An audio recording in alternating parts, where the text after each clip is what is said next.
So there's a lot that I want to accomplish today, and I decided, why be cooped up in the house? I think I'll bring you along with me this time. All right, but when we make each stop, I'm like a dog. I'm going to leave you in the car. All right, so let's get started. What I wanted to discuss with you today is our First Amendment rights. All right, and how we choose to exercise it, and in some cases even limit it.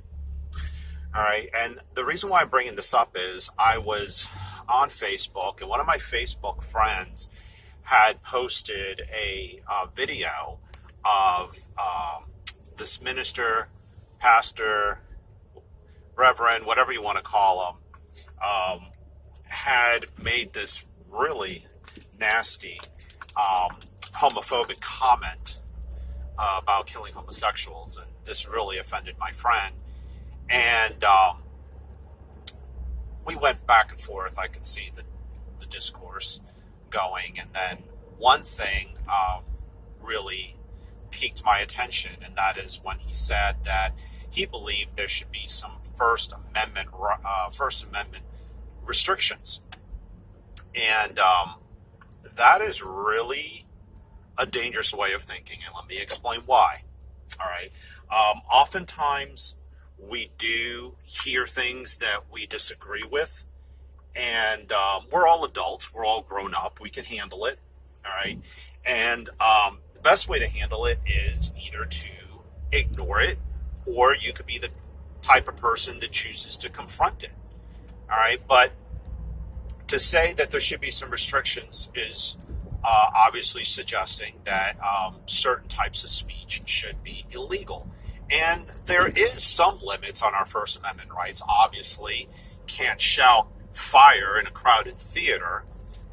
So any type of speech that's going to incite violence obviously is limited. I mean, we don't have a First Amendment right when it comes to that sort of thing.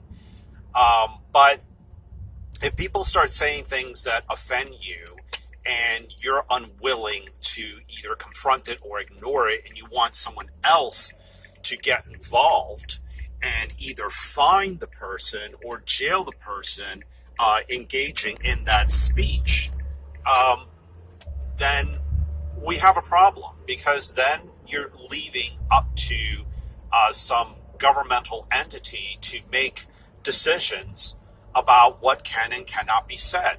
And, you know, I'm the kind of person that's always making these videos, and I like to talk about whatever I feel like talking about. And I know sometimes you'll disagree with me. I hope that you'll always agree with me, but I know sometimes you won't. All right? And so if you could then report me to YouTube or wherever my video appears and get me taken down, you've limited my free speech. All right. And if you can do that to me, I can do that to you. And see, therein lies the problem. We need to leave things the way they are. We're all grown-ups and we can handle our own disagreements. But, you know, where does it end? I mean, how do we know when enough is enough? You know, there's a slippery slope involved here, you know. The person who had posted that message saying he was upset, I said, well, I noticed that you changed your profile pic recently, and it was a pic of some little stick figure bending over and grabbing its ankles, and it said something like, put your 2 cents here, meaning in its anus, you know, and I got a little chuckle out of that. I thought it was amusing, but you never know. Some religious person, you know, some uptight person may not find that funny. And, you know, they can file a complaint against him.